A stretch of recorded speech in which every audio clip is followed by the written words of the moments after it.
नमस्कार, मैं हूं शहजाद पूनावाला। कल से राइट या रॉन्ग की धमाकेदार शुरुआत हो चुकी है। आप सभी लोगों का बहुत बहुत शुक्रिया जिस तरीके से आपने हमारे शो को रिस्पांस दिया है। आज मैं आपको बताना चाहता हूं कि आज फिर से आप लोगों का मैं स्वागत करता हूं देश के टेलीविजन इतिहास के सबसे बोल्ड शो में, जहां पर मैं हर रोज सीना ठोककर अपनी सोच बताता हूं और किस साइड को मैं अपना समर्थन दे रहा हूं वो खुलेआम बताता हूं और खुलेआम चुनौती भी देता हूं, चैलेंज भी देता हूं कि आइए और साबित कीजिए कि मेरी सोच राइट नहीं रॉन्ग है। पर इसका फैसला मैं नहीं करता, यहां पे बैठा कोई एंकर नहीं करता कि कौन राइट है और कौन रॉन्ग है। इसका फैसला आप यानी देश की जनता करती है और उसका तरीका मैं आपको बता देना चाहता हूं। आपको नीचे स्क्रीन पर दिख ही रहा होगा कि ट्विटर पर, फेसबुक पर और हमारी वेबसाइट inKhabar.com पर आपके लिए वोटिंग लाइंस बस 30 सेकंड के भीतर खुलने जा रही है। नोट कर लीजिए और आज का सवाल क्या है वो भी देख लीजिए कि क्या कल रात को राष्ट्रपति डोनाल्ड ट्रंप ने इमरान खान को कश्मीर पर ठेंगा दिखाया। यह है आज का सवाल और आज इसी पर मैं चाहता हूं कि आप लोग लगातार हमें वोट के माध्यम से और अपने कमेंट्स के माध्यम से अपनी राय बताते रहें और मैं उन रायों को, उन कमेंट्स को लगातार टेलीविजन पर, स्क्रीन पर बताता रहूंगा और बार बार आपको वोटिंग के नतीजे भी बताता रहूंगा, क्योंकि ये देश का सबसे लोकतांत्रिक शो है और इसमें फैसला सिर्फ और सिर्फ आप करते हैं।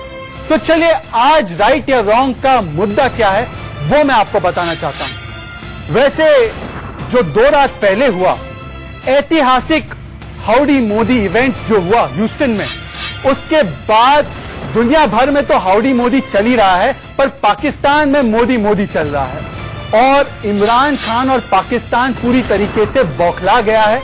इमरान खान का चेहरा सूख गया है और जिस जुबान से लगातार भारत के खिलाफ जहर और आग निकलती थी, आज उस जुबान से कबूलनामे निकलने लगे हैं। जी हां, कल रात को डोनाल्ड ट्रंप के साथ बैठे हुए इमरान खान ने बहुत सारे सच और कड़वी बातें कबूली हैं और मैं आपको बताना चाहता हूं कि आज हमारा सवाल और हमारा मुद्दा यही है और इसी से जुड़ा हुआ है। इमरान खान के जो कबूलनामे हैं उससे जुड़ा हुआ है। इमरान खान ने एक बहुत बड़ी बात कल कही है। इमरान खान ने कहा है कि जी हां, भारत ने पुलवामा के बाद घुसकर पाकिस्तान में बमबारी की, मुंहतोड़ जवाब दिया और इसी से हमारा सवाल और हमारा मुद्दा भी बनता है कि अब इमरान कबूले बम, पर फिर भी सबूत गैंग, इस देश में जो विपक्ष का सबूत गैंग है वो कहता है सबूत है कम। तो मेरी राय यानी शहजाद पूनावाला की राय यह है कि इस सबूत गैंग को या तो देश से माफी मांग लेनी चाहिए या तो देश छोड़कर बाहर चले जाना चाहिए। ये मेरी राय है। मैं मानता हूं कि मेरी राय जो है राइट है, पर मेरी राय राइट नहीं है, मेरी राय रॉन्ग है। इसे साबित करने के लिए भी हमारे साथ कुछ मेहमान जुड़ चुके हैं और अब इस वक्त हमारे साथ 2 मेहमान जुड़ चुके हैं।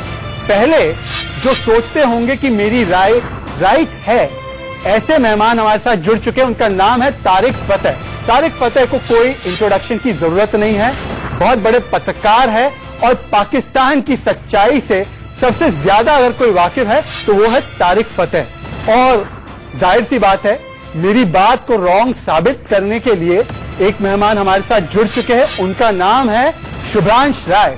शुभ्रांश राय जी एक राजनीतिक विश्लेषक है, पर उनका झुकाव किसकी तरफ है ये पूरा देश जानता है। तो आप लोगों का स्वागत है राइट या रॉन्ग में और बिना देर करते हुए मैं शुरू करना चाहता हूं। हमारे साथ और 2 मेहमान भी जुड़ने वाले हैं, पर वो जैसे जुड़ेंगे मैं उनका भी परिचय आपके साथ कराऊंगा। पर पहला सवाल शुभ्रांश राय आपसे। शुभ्रांश राय, आप देश से माफी मांगेंगे? कल तो इमरान खान ने भी कबूल कर दिया है कि देखिए हमारे यहाँ भारत ने बम गिराए थे पुलवामा के बाद। 14 अगस्त को भी उन्होंने ये कबूला था कि बालाकोट के बाद पाकिस्तान ऑक्यूपाइड कश्मीर में और खौफनाक होने जा रहा है। पर आप लोग हैं सबूत गैंग के जो सदस्य है वो मानने को तैयार नहीं थे, अब माफी मांगेंगे देश से?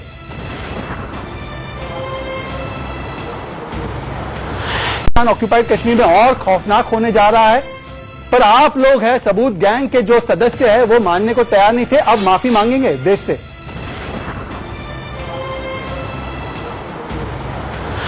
साजाद, मुझे नहीं लगता, पता नहीं आप ड्रामा कब बंद करोगे। देश आज आर्थिक मंदी का शिकार हो रहा है, लोगों की नौकरियां जा रही हैं, अभी तक आप पाकिस्तान पे उलझे पड़े हो। और रही बात यह कि हमारी हिंद की सेना इतनी मजबूत है कि उसने ऑलरेडी पाकिस्तान को जवाब दे दिया है। क्या किसी गरीब मुल्क, निठल्ले मुल्क, कंगले मुल्क को बार बार जवाब देकर उसकी तहरीक को शुभ्रांश जी, शुभ्रांश जी है कि आज हिंदुस्तान के लिए कंसर्न है कि हम शुभ्रांश जी को कैसे शुभ्रांश जी देखिए, पाकिस्तान को बेचारा आप कह सकते हैं। मेन चैलेंज है कि बैंक शुभ्रांश जी जवाब छोटे रखिए, जवाब डायरेक्ट रखिए। उसको हम कैसे कंट्रोल करें। शुभ्रांश जी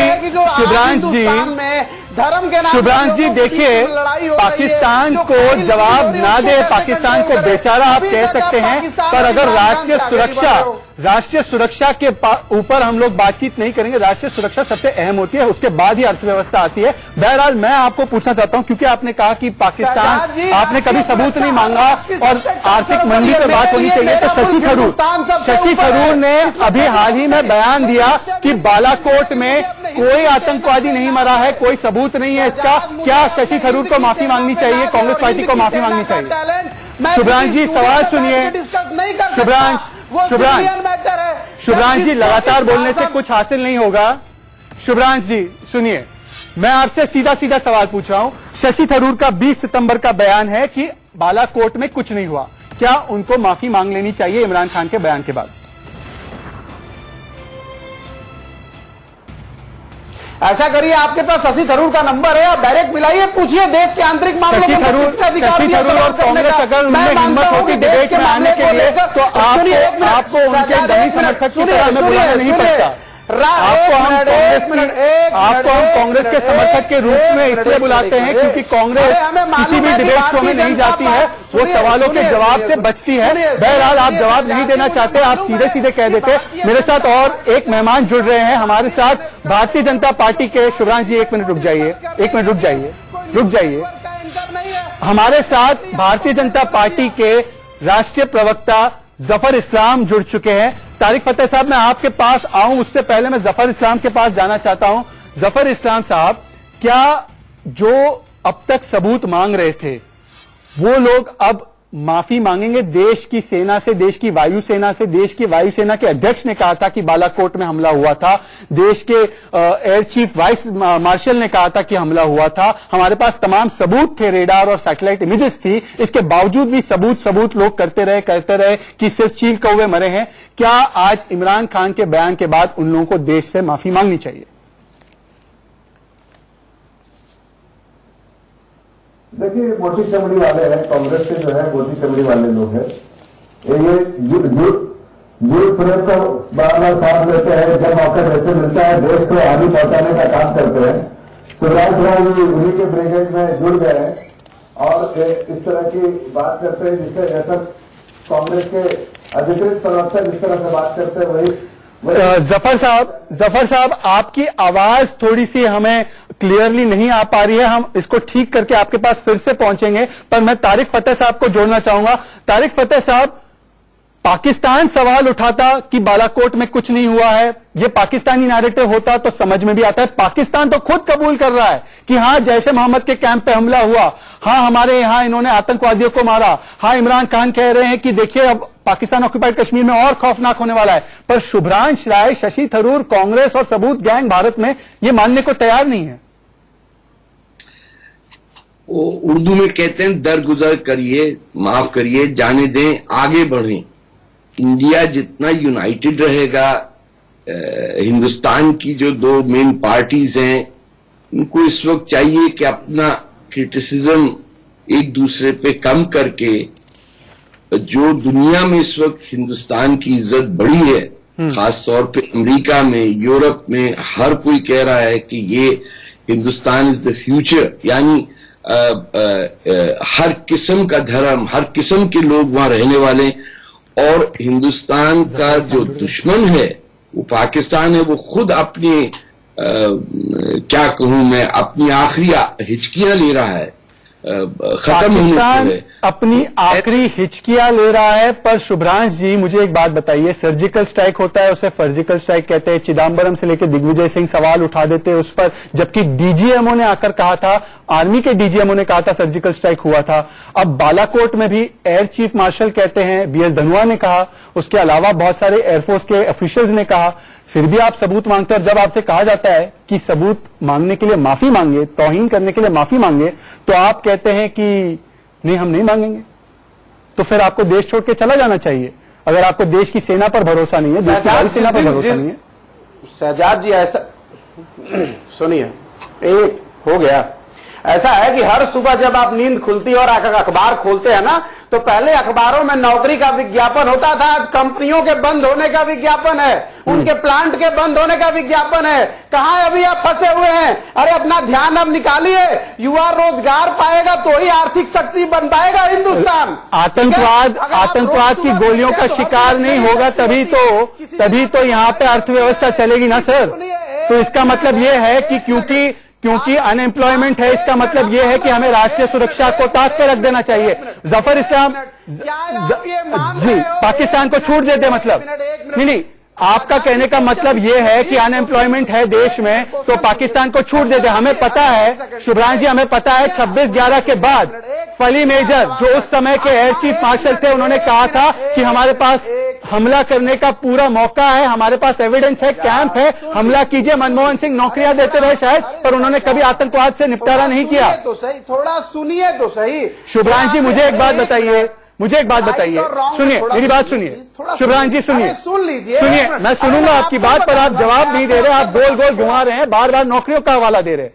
मैं आपसे पूछना चाहता हूं, मनमोहन सिंह के जमाने में बहुत सारी नौकरियां थी, मैं मान लेता हूं। अब 26/11 जब हुआ, मनमोहन सिंह को बोला गया एयर चीफ मार्शल द्वारा कि हमला करना चाहिए, नौकरी देने वाले मनमोहन सिंह तब राष्ट्रीय सुरक्षा के नाम पर क्यों चूक गए? बताइए, सीधा जवाब दीजिए। हो गया क्वेश्चन। अब थोड़ा तसल्ली से आप भी सुनिए। देखिए, जहां तक मुझे सीधा जवाब, पिछले 5 सालों में अगर 3-4 आतंकवादी घटनाओं को छोड़ दिया जाए तो दिवाली दशहरा पे पोस्टर नहीं लगाया गया था कि ये आतंकवादी शहर में घूम रहे हैं। इसका मतलब ये है कि आंतरिक रूप से मेरा हिंदुस्तान जो है वो समृद्ध है, सशक्त है और खुश है। वो तो इसलिए क्योंकि बालाकोट और सर्जिकल स्ट्राइक कर रहे हैं ना। आप तो खुद इस बात को साबित कर रहे हैं कि राष्ट्रीय सुरक्षा पे कदम उठाए जाते हैं, आतंकवाद का मुंह तोड़ जवाब दिया जाता है। तारिक फतेह साहब, ये क्या तर्क है, ये क्या लॉजिक है? मतलब राष्ट्र सुरक्षित है, अब बारी आती है आर्थिक शक्ति बनने की। ठीक है, तो पहले आप अगर ये मानते हैं, तारिक फतेह साहब, मैं तारिक फतेह साहब को लाना चाहूंगा। तारिक फतेह साहब, अगर ये मानते हैं शुभ्रांश जी कि देश सुरक्षित है, तो फिर बालाकोट पे सवाल क्यों उठे, सर्जिकल स्ट्राइक पे सवाल क्यों उठे? और पाकिस्तान के प्रधानमंत्री जब बोलते तब ये मानते हैं इस बात को? देखिए, ये दो अलग हिस्से हैं। इकोनॉमिक प्रोग्रेस वो एक बहस ही अलग है, डिफेंस और फॉरेन रिलेशंस बिल्कुल अलग चीज है। ये यानी इन दोनों को जोड़ना मुझे नहीं समझ में आता कि ये हमारे जो दोस्त कांग्रेस के हैं ये क्यों इन दोनों चीजों को मिला रहे हैं। ये सेपरेट डिस्कशंस है। अगर इकोनॉमिक प्रोग्रेस की बात करनी है तो वो तो अभी इलेक्शन हुए, उसके अंदर लोगों ने वोट दे के बता दिया है कि वो किसको चाहते हैं, किसकी पॉलिसी चाहते हैं। दुनिया में ऊपर नीचे साइकिल ग्रोथ की होती रहती है। 4-5% ग्रोथ जो है वो दुनिया में इस वक्त बहुत बड़ी ग्रोथ गिनी जाती है। यानी बहुत कम मुल्कों में 4 से 5% ग्रोथ हो रही है और इंडिया में हो रही है। कोई ऐसी बड़ा मसला नहीं है। अगर मसला है तो उसका डिफेंस और फॉरेन रिलेशन से तो कोई ताल्लुक नहीं है। पाकिस्तान कितनी नौकरियां देगा? जफर इस्लाम साहब, मेरी आवाज अगर आपके पास आ रही है तो मैं सिर्फ इतना सवाल पूछना चाहता हूं कि रोजगार और नौकरियों का मुद्दा बहुत अहम है, किसी ने रोका नहीं है देश में विपक्ष को उसे उठाने के लिए। पर जब विपक्ष, और चाहे वो महबूबा मुफ्ती हो, मेरे पास पूरी लिस्ट है, दिग्विजय सिंह हो, शशि थरूर हो, संजय निरुपम हो, रोजगार पे सवाल नहीं उठाते सवाल भारत की आर्मी पर है, भारत की वायुसेना पर है। बोलते कितनी लाशें मिली, बोलते सर्जिकल स्ट्राइक फर्जिकल स्ट्राइक है। तो रोजगार के मुद्दे से हटाकर भारत की सेना पे सवाल कौन खड़ा कर रहा था? अभी वो दुरुस्त बात है कि ये जफर इस्लाम को आने दीजिए। तारिक फतेह साहब जी, तारिक फतेह साहब जी, बोलिए जफर साहब। देखिए मैं कह रहा हूं शहजाद साहब, मैं कह रहा हूं कि आप देखिए, आप उसमें एक और ऐड कर लीजिए संदीप दीक्षित का स्टेटमेंट, जिन्होंने तो गुंडाई करार दे दिया था आर्मी को। जब इस तरह की मानसिकता है तो जाहिर है उसके बारे में नेगेटिव बात करेंगे। देश की आर्मी और देश की जो नेशनल इंटरेस्ट को कहीं ना कहीं कॉम्प्रोमाइज करती है, और बार बार देश की जो कहीं ना कहीं देश को कमजोर करने वाली जो नियत रहती है वो कांग्रेस की बार बार दिखती है। देखिए कई बार ऐसा हुआ है कि अगर इनके स्टैंड लेने से पाकिस्तान को फायदा हुआ है। पिछले दिनों में राहुल गांधी ने जो स्टैंड लिया उसको कौन फायदा, उसको इनकरेज किसने किया? पाकिस्तान ने जाके यूनाइटेड नेशन में राहुल गांधी के स्टेटमेंट को कोट करते हुए अपने दस्तावेज दिए। तो इस तरह से कांग्रेस के एक नहीं अनेक सिपा सालार है कांग्रेस के, जो कि देश के खिलाफ, देश के आर्मी के खिलाफ, देश के हित के खिलाफ और अपने हित के लिए सिर्फ, अपने वोट से लिए सिर्फ, और पाकिस्तान के कहीं ना कहीं निशाने पाकिस्तान बनके ऐसा स्टैंड लेते हैं जिससे पाकिस्तान को ज्यादा फायदा और देश को हानि होती है। आज मैं पूछना चाहता हूं, जो ये बैठे हैं कांग्रेस के कहीं ना कहीं मुखौटा पहन के, कांग्रेस के जो शुभ्रांशु जी प्रवक्ता बोलते नहीं लेकिन मुखौटा पहने रहते हैं, लेकिन ये जी जफर साहब हम आगे बढ़े। अफसोस की बात इस देश में ये है, जफर भाई एक बात बताइए, क्या है आप भी अपने पार्टी के शीर्ष नेताओं की तरह झूठ को आपने अपनी पट्टी बना ली है? क्या झूठ बोल रहे हैं जफर, क्या झूठ बोल रहे हैं शुभ्रांश जी? झूठ क्या बोल रहे हैं बताइए, स्पेसिफिक झूठ बताइए उन्होंने जो बोला। मैं बता रहा हूँ ना, डॉलर के मुकाबले गिरता हुआ 72 रुपया बता रहा है। डॉलर जो था एक समय पर 1 रुपए पे $1 था, 70 साल में आप उसको 65 तक ले गए। हिंदुस्तान की शुभ्रांश जी देखिए, एक मिनट शुभ्रांश जी, एक मिनट हम दिशाहीन हो रहे हैं शुभ्रांश जी। जफर साहब शुभ्रांश जी देखिए, अफसोस की बात क्या है? अफसोस की बात यह है कि इस देश के वायुसेना के अध्यक्ष ने कहा कि बालाकोट में हमने टारगेट हिट किए, पर कांग्रेस पार्टी, विपक्ष और सबूत गैंग जिसके एक सदस्य हमारे साथ जुड़े हुए हैं, वो इमरान खान की इस बात को सुनने के बाद ही ये मान पाए कि हां हुआ था हमला। इमरान खान ने कैसे कबूला इस बात को, ये सुनिए, फिर से लौटते डिबेट में सुनिए इमरान खान का कबूलनामा।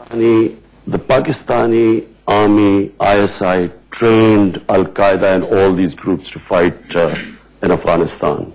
There were always links between Pakistan. There had to be links because they trained them. Now, as I said, after 9/11, when we did a 180-degree turn and went after those groups, you know, not everyone agreed with us.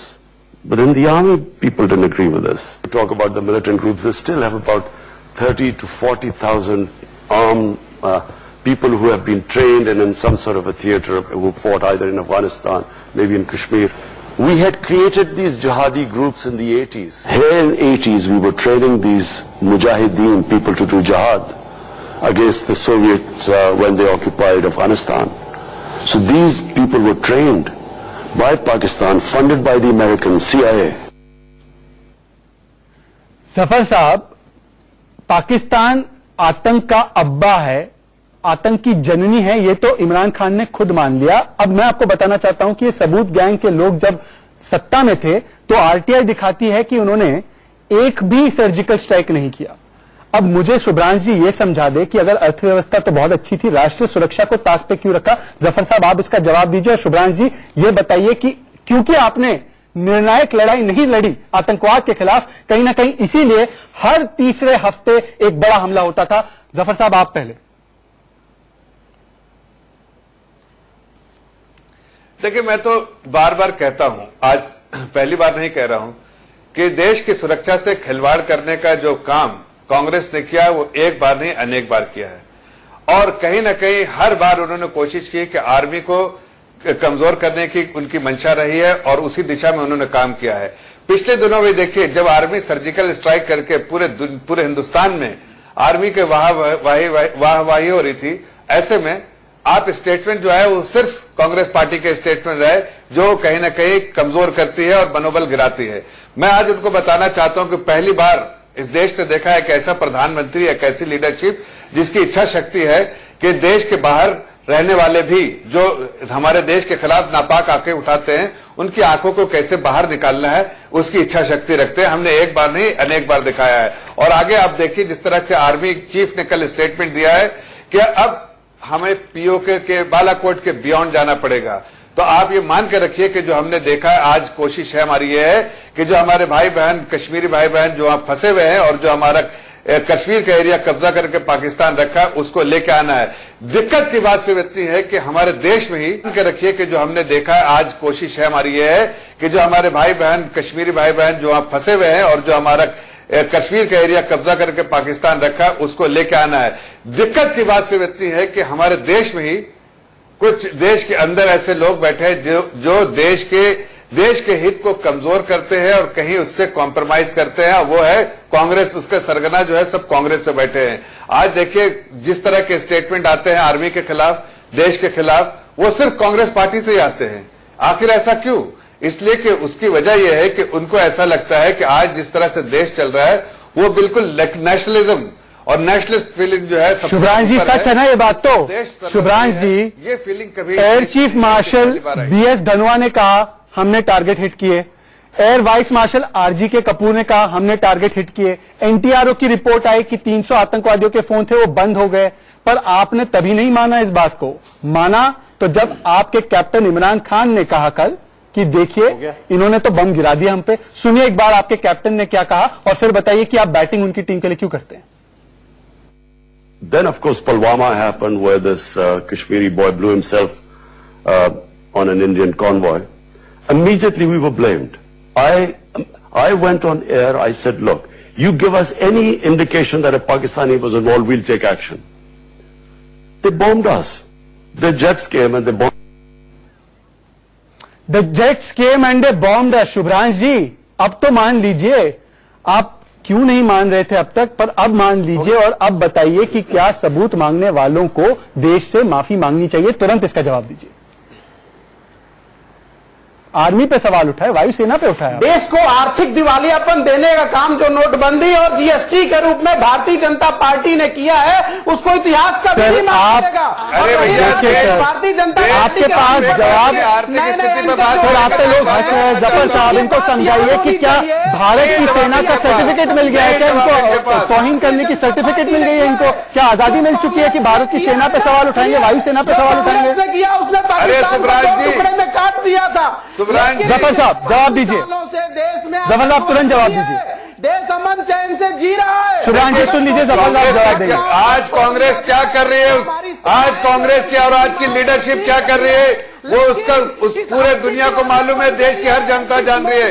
इसलिए आपका ये हाल होकर रखा है कि हर जगह आपको भूख खानी पड़ रही है, आपको हार को चाटना पड़ रहा है, इसलिए कि आपकी जो नीति है वो देश के खिलाफ है। अब आप कैसे कह रहे हैं? अरे भाई, जो 70s में हुआ उसको आज मत हो रही है ना, उस वक्त हमने सपोर्ट भी किया आपको। उस वक्त आपको देखिए वहां पर, देखिए मुझे लगता है, देखिए वाजपेयी जी ने सराहा। मुझे लगता है कि ये सबूत गैंग वाले लोग अब भी खुश नहीं है।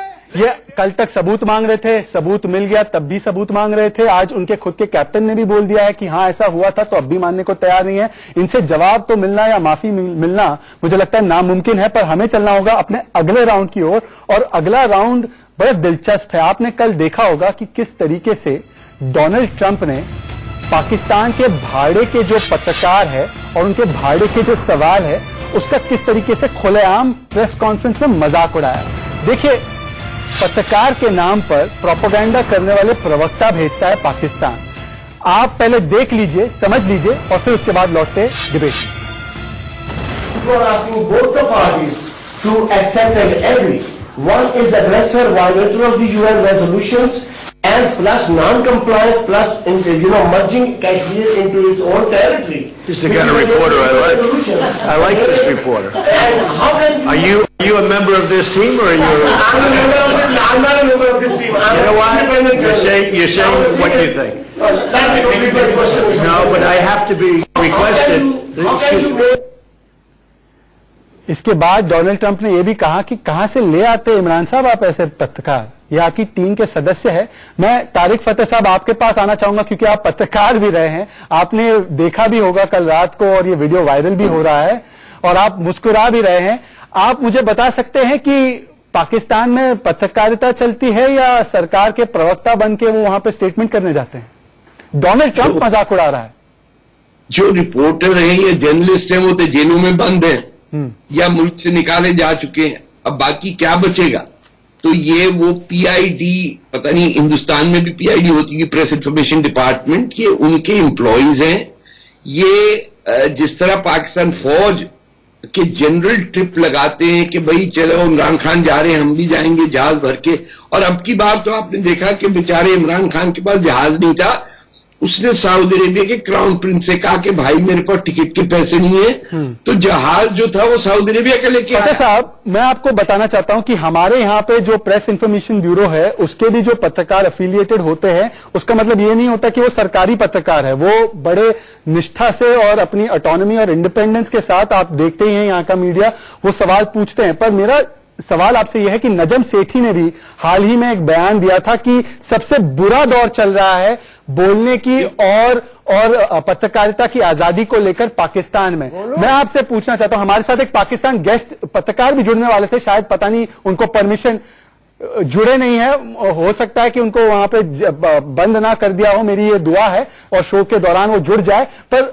ऐसा क्या हो रहा है पाकिस्तान में आज जो इतने वर्षों से नहीं हो रहा है, वो आप बताइए, आप पाकिस्तान को बड़े क्लोजली ऑब्जर्व करते हैं। देखिए, मैं आपको बताऊं कि 58 में जब पहली दफा पाकिस्तान की फौज ऑफिशियली घुसी, वैसे तो 1952 से 47 से ही जब हिंदुस्तान पे हमला कश्मीर में गए, उस वक्त से मिलिट्री डोमिनेट कर ली, लेकिन अब ये हालत है कि पाकिस्तान की इकोनॉमी में कोई ऐसा हिस्सा नहीं है जो कोई जनरल ना चला रहा हो, और ये जनरल जो हैं इनका अब सिर्फ एक मौकिफ है, anti India, anti Hinduism and एक इस्लाम को इस्तेमाल करके ऐसा माहौल बनाना कि जैसे कोई जिहाद के अंदर लगे हुए, और खुद इनके बच्चे नहीं लड़ते, इनके बच्चे सर अमेरिका जाते हैं, जैसे आपके कश्मीर में कई ऐसे लीडर हैं जिनके बच्चे। कश्मीर की आपने बात की तारिक साहब, कश्मीर की क्योंकि आपने बात की, तो मैं शुभ्रांश जी और जफर साहब को भी लाना चाहता हूं डिबेट में फिर से। शुभ्रांश जी, ये सवाल कश्मीर के हवाले से, सवाल तो नहीं, स्टेटमेंट जो है वो पत्रकार कश्मीर के हवाले से दे रहा था, कह रहा था 50 दिन से कश्मीर बंद है, वहां पे इंटरनेट नहीं है, वहां पे जीना मुश्किल हो चुका है। वो वही प्रोपेगेंडा था जो राहुल गांधी से लेकर आपके तमाम सबूत गैंग के जो नामी गिनामी सदस्य है वो फैलाते हैं। डोनाल्ड ट्रंप ने कह दिया, कहां से ले आते हो इनको? तो एक तरीके से आपके प्रोपेगेंडा का भी तो जवाब था, आप ही के राहुल गांधी उसके डॉसियर पे नंबर 1 पेज पे छपते हैं। देखिए कोई बात नहीं, आपके भी वो रिश्तेदार लगते हैं, नहीं वे कोई बात नहीं। ऐसा है कि कश्मीर आपके लिए मुद्दा होगा, मेरे लिए वो अखंड हिंदुस्तान है, ठीक है। और अगर अखंड हिंदुस्तान में मुझे लगता है कि सब कुछ कुशल मंगल है, ऐसा मैं मानता हूं कि सरकार की 2-2 रिपोर्टों में आया हुआ है कि अब जिंदगी वहां पटरी पे लौट रही है, इसमें कहीं कोई डाउट नहीं है। थोड़ा बहुत कभी कभी डाउट होता है कि जफर साहब, क्या कश्मीर पे प्रोपेगेंडा फैलाने वालों को डोनाल्ड ट्रंप ने ठेंगा दिखाया है? वहां की एयरपोर्ट, क्या जो लोग कश्मीर पे बार बार कि कश्मीर में हालात ठीक नहीं है, ऐसे प्रोपेगेंडिस्ट को, शैला राशिद से लेकर कविता कृष्णन, राहुल गांधी को ठेंगा दिखाया डोनाल्ड ट्रंप ने? देखिए, बहुत बुरी तरह ऐसे लोग जो देश के खिलाफ बोल रहे थे और झूठ फैला रहे थे, ये लोग झूठे लोग जो है गलत फहमियां फैला रहे हैं, लोगों को कहीं ना कहीं मनगढ़ंत कहानियों से बार बार अपने आप बहकाने की कोशिश कर रहे हैं। ऐसे लोगों को आजकल जो है डोनाल्ड ट्रंप ने एक्सपोज कर दिया पूरी दुनिया के सामने, और इमरान भी खिसकाते रहे, इसलिए कि उनके पास बोलने के लिए कुछ नहीं था। ये प्लान वे थे, प्लांटेड था, ये क्वेश्चन प्लांटेड था। ये आदमी जो है वो खास के इसी के लिए लाया गया था, उस ग्रुप का भी नहीं था जिसका स्कैन करके क्वेश्चन था। तो इससे पता चलता है कि वहां पर उस तरह की मानसिकता जो ये फैलाने की कोशिश करे, उसको बाई करने वाला कोई नहीं है। हकीकत जो देश ने बताया पूरी दुनिया के सामने बताया है कि वहां के आम आदमी, अरे सुनिए, हम भी कश्मीरियों से बात करते हैं, कश्मीरियों से बात करते हैं, और कश्मीर बिल्कुल, कश्मीर में सब नॉर्मल होता जा रहा है, सिवाय कविता कृष्णन, राहुल गांधी, सभी जैसे लोग जो है ना, उनको छोड़ के सबके लिए ठीक हो रहा है। आपको स्टैंड लेना, यही तो पाकिस्तान आपको चाहता है। क्यों पाकिस्तान के प्यादे बन के रहना चाहते हैं? शुभ्रांश जी, सुनिए, तारिक साहब, शुभ्रांश जी ने बताया यहाँ पे नौकरियों की कमी है, तो क्या पाकिस्तान के पेड जर्नलिस्ट की तरह वो उनका PR करेंगे कश्मीर पे? यहाँ पर देखिए, मुझे ये नहीं समझ में आ रहा कि हिंदुस्तान के लिए, हिंदुस्तान में चाहे कम्युनिस्ट पार्टी का कोई मेंबर हो या बीजेपी का हो या कांग्रेस का हो, उनको तो इस इंसिडेंट पे खुशी का इजहार करना चाहिए। उनकी तमाम इंडिया की पोजीशन वैलिडेट कर दी अमेरिका के सदर ने। यानी डोनाल्ड ट्रंप कह रहे हैं कि इंडिया की पोजीशन करेक्ट है और पाकिस्तान इज रॉन्ग, और पाकिस्तान प्राइम मिनिस्टर के सामने दीजिए शुभ्रांश जी, दुखी क्यों है? उनसे इमरान खान से कहा तुम्हारा आदमी अरे चाहिए। शहजाद साहब, पिछले 100 दिनों से ऑर्डिनेंस फैक्ट्री के कर्मचारी हड़ताल पे बैठे हैं क्योंकि सरकारी मैं देखिए, हमारा ध्यान देश के लोगों। इमरान खान अगर हमारे शो को देख रहे हैं तो शुभ्रांश जी अपने एप्लीकेशन लगवाना चाहते हैं, पाकिस्तान के पीआईबी में कोई नौकरियां हो तो उनको दे सकते हैं। सुन लीजिए, इस देश में बहुत हड़ताल हुए, पहली बार कोई हड़ताल नहीं हुआ है। ये होता रहता है, हर सरकारों के खिलाफ ऐसे छोटे मोटे होते रहते हैं, साहब देखिए ना, लेकिन बाय एंड लार्ज, लेकिन 99% यहाँ पर लोग कुछ है, ये देश के साथ है और देश की लीडरशिप के साथ है। शुभ्रांश जी खुश नहीं है, शुभ्रांश जी खुश नहीं है, पर मुझे देखिए, मुझे लगा कि पाकिस्तान के गेस्ट जुड़ के वो अपनी बात रखते, पर शुभ्रांश जी ने उनकी कमी पूरी कर दी। भाई एक आर्थिक मुद्दे पे इनको डेटा देता हूँ। आर्थिक मुद्दे की बात अरे सुन लीजिए, आपके पास है क्या? अरे देश के विकास पे। अच्छा सुन लीजिए शुभ्रांश जी, सुन लीजिए, एक तरफा बात नहीं होती यहाँ पे। शुभ्रांश जी सुन लीजिए, जफर इस्लाम को बोलिए। एक बात कहना चाहता हूँ, जरा सर इनका आवाज कम कीजिए। देखिए शुभ्रांश जी, जब आर्थिक मुद्दों पे बात करते हैं तो आपके सामने मैं एक आंकड़े रखना चाहता हूँ।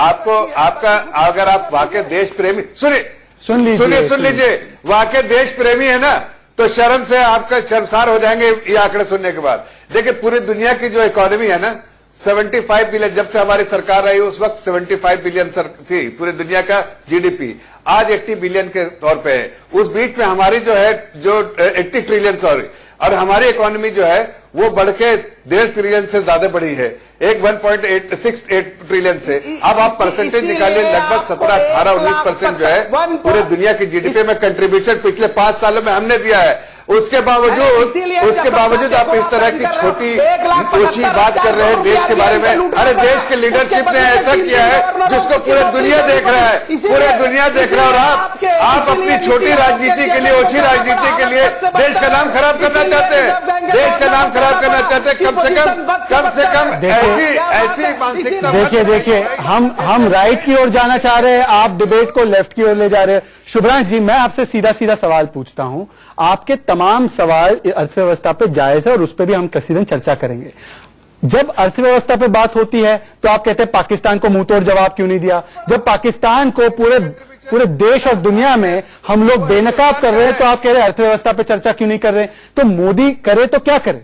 प्रधानमंत्री मोदी ने जो पाकिस्तान को बेनकाब किया है, जो ह्यूस्टन में हुआ, जो लगातार पाकिस्तान बेनकाब होता जा रहा है यूनाइटेड नेशन सिक्योरिटी काउंसिल से लेकर यूएनएचआरसी तक, क्या ये गर्व की बात नहीं है? क्या ये भारत के हित की बात नहीं है क्या? देखिए, बिल्कुल आपने पॉइंट वैलिड किया है। देखिए आज हिंद की सेना नहीं समझ में आएगा, और पाकिस्तान जैसे गरीब देश को जवाब देने के लिए हम सोए रात को 12 बजे भी सक्षम हैं। अब बातें आती है कि जब हम सामरिक रूप से मजबूत हैं तो हमें आर्थिक रूप से मजबूत होना चाहिए, और इस देश के लोगों ने 303 सीट का अगर आपको प्रचंड बहुमत दिया है तो आर्थिक रूप से बहुत मजबूत है, बहुत मजबूत है। सवाल ये है कि आप देश को सिर्फ पुलवामा, पाकिस्तान, मुसलमान। अच्छा, बहुत बड़ी बात कह दी आपने शुभ्रांशु जी, आप देश को सिर्फ पुलवामा क्या भारत ने किया था क्या? तारिक फतेह साहब, क्या भारत ने पुलवामा अटैक करवाया था? शुभ्रांश नहीं, जफर साहब, शुभ्रांश जी कह रहे हैं, सुनिए, शुभ्रांश जी ने बहुत बड़ी बात की है।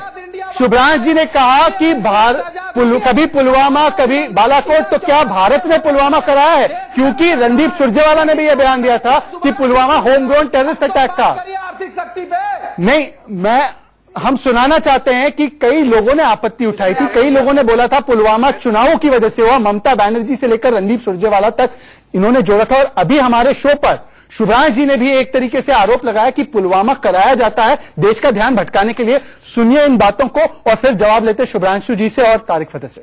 में देख रहे हैं कि पाकिस्तान अंतर्राष्ट्रीय पत्रकारों को लेके बॉर्डर पे जा रहे हैं और ये दिखाने की कोशिश कर रहे हैं कि देखो सर्जिकल स्ट्राइक्स तो हुए ही नहीं थे। 2 दिन पहले यूनाइटेड नेशंस ने बयान दिया है कि इस तरह की बॉर्डर के ऊपर कोई हरकत नहीं देखी गई। ये जो पाकिस्तान को झूठा प्रोपेगेंडा कर रहा है, इसको भी बेनकाब करें।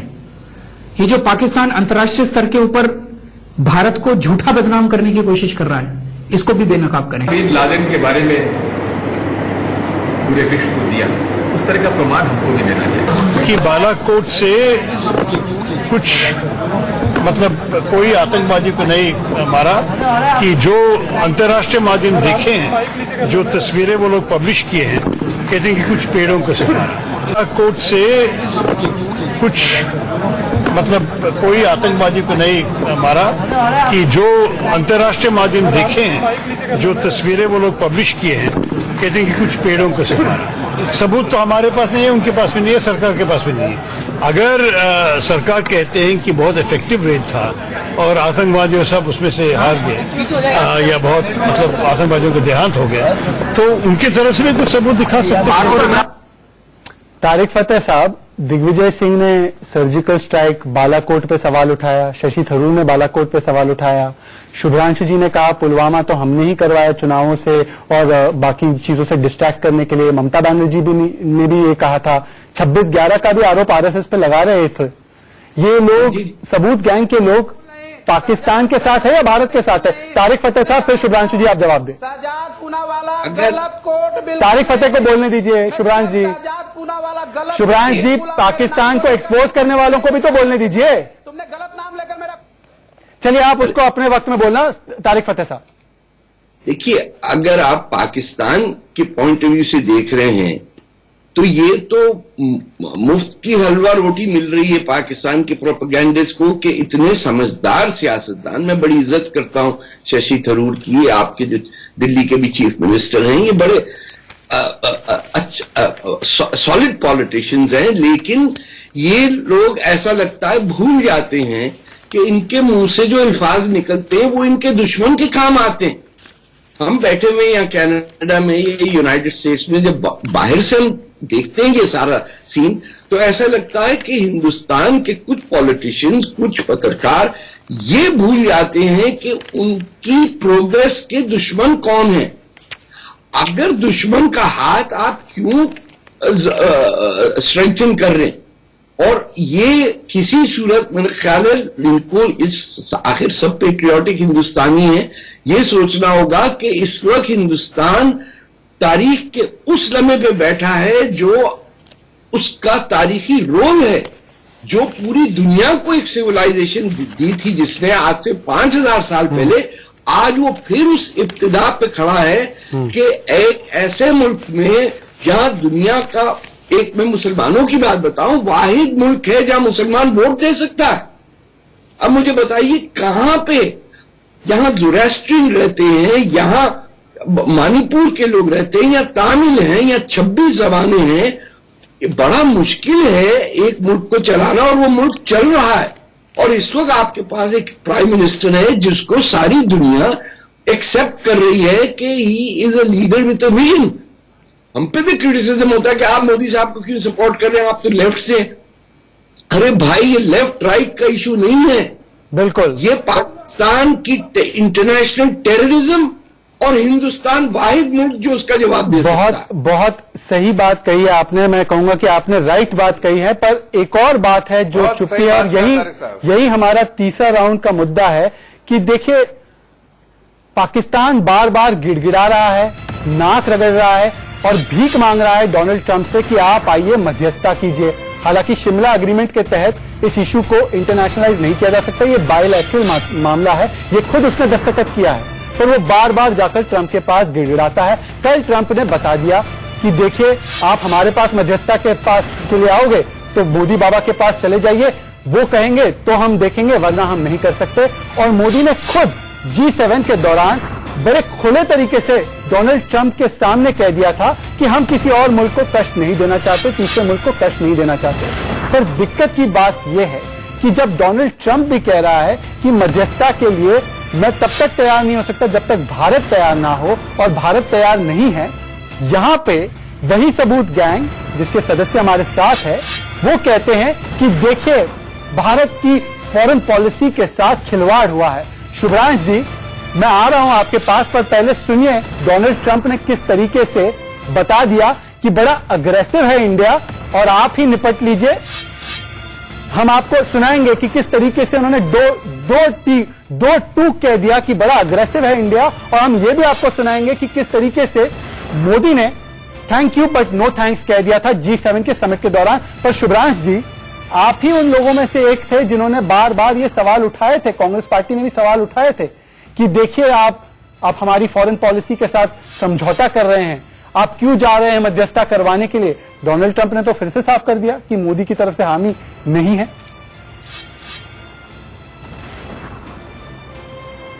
सजाद, मैं आपको दो बातें बता देता हूं। पहली बात है कि गलत कोट आप मेरा नाम लेकर मत करिए, और टुकड़े टुकड़े गैंग और राष्ट्र विरोधी तत्वों में शहजाद पूनावाला का नाम हो सकता है, शुभ्रांश राय का नहीं हो सकता। तो वो देश की जनता अभी वोटिंग कर रही है, फैसला कर देगी कि कौन सी गैंग में शामिल है। प्रधानमंत्री, मैं राष्ट्रवादी गैंग में हूं, आप सबूत गैंग में, उसका वोटिंग से जवाब मिल रहा है सर। शहजाद पूनावाला किस गैंग में है? ठीक है, शांत रहिए।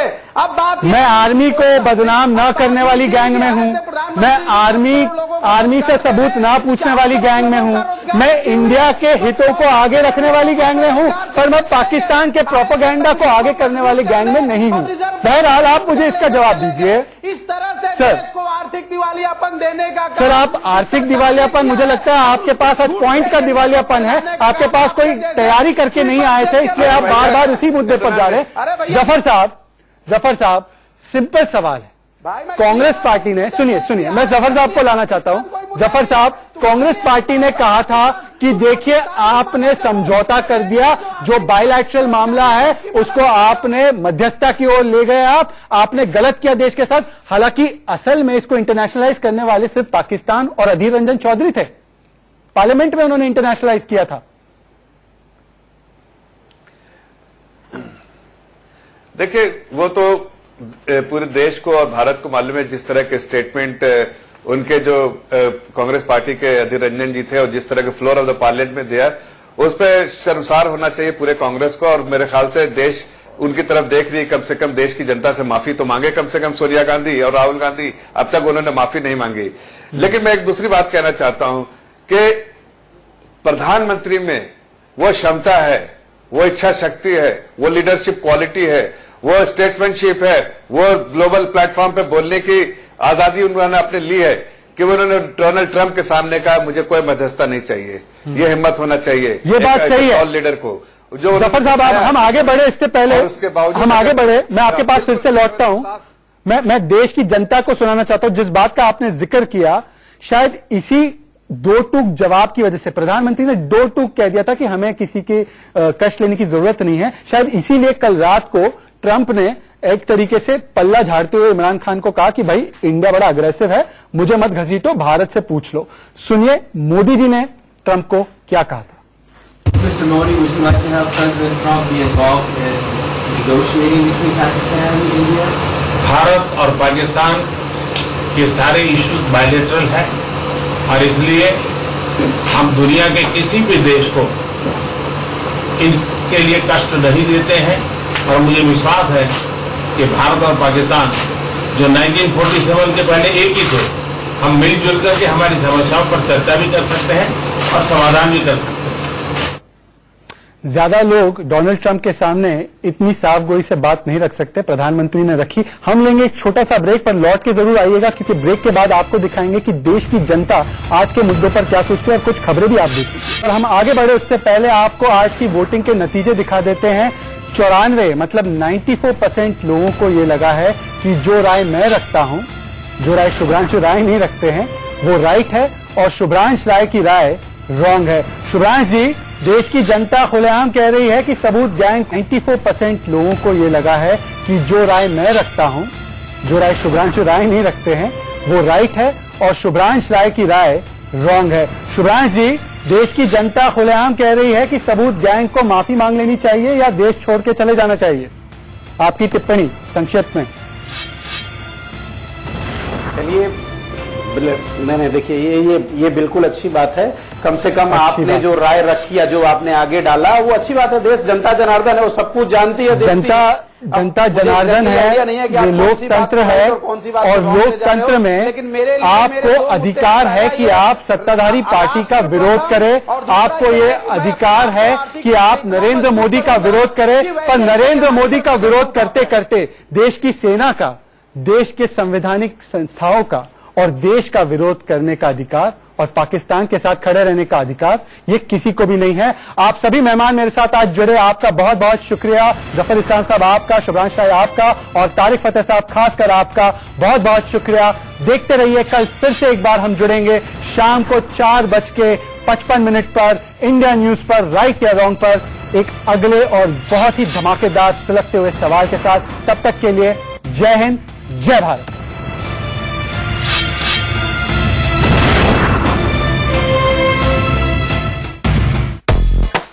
महीने की सफाई डन।